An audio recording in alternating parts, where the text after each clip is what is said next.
So I'm going to be talking about zakat over silver and gold. Assalamu alaikum wa rahmatullahi wa barakatuhu. It is mandatory to give zakat over gold and silver. Allah says in the Quran, and those who hold gold and silver and spend it not in the way of Allah, give them the tiding of punishment. Hoarding it is not to give zakat.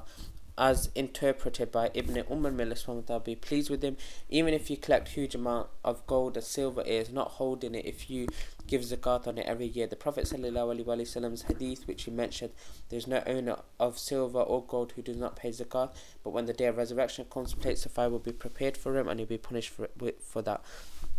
Also, the scholarly view and consensus that the unanimous decision that every 200 dirhams there is zakat upon it, which is made of silver, and is 5 dirhams in every 200, which is 2.5%. If it is gold, it also has to be given on that as well.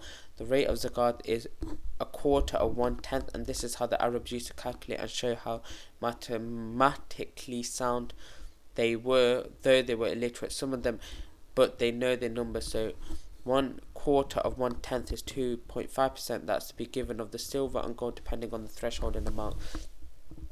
So for every 200 dirhams we have to give 5 dirhams. The Prophet ﷺ said in the case of silver, for every 200 dirhams a quarter of 2/10 must be given, and do not give anything in zakat for gold unless you have 20 dinars then and 1 full year has passed and you still have it, then half a dinar is due, which is 2.5%.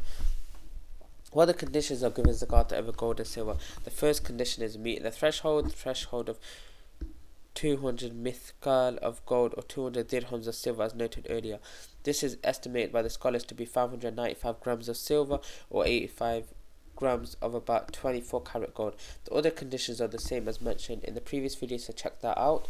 So common issues and queries. If I don't have the threshold of gold or silver, can I combine both the silver and gold?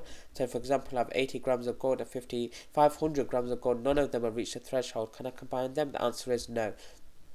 It is not to be combined because the Sunnah and the Sharia made a distinction between the two categories of gold and silver.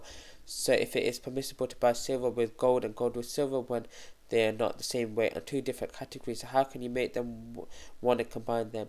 This is something that the Prophet ﷺ never did, and it has to be treated separately.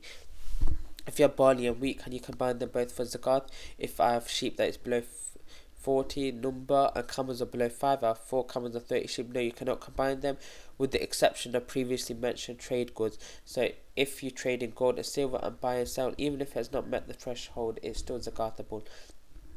Banknotes and currencies, the scholars say, is zakatable as long as the community, the people, agreed on something to be a price to buy things with. It becomes zakatable and takes some role as gold or silver. The threshold of banknotes is an issue of dispute. The most authentic opinion is that the threshold of banknotes and cash is measured by silver. Scholars say that the amount of people that have the threshold of silver are far greater than the people of gold, because the threshold of silver is approximately the value of 595 grams, equivalent to $800, and when it comes to 85 grams of gold, it is $5,000. And the amount of people is greater, it benefits the poor because they have above 700 is greater.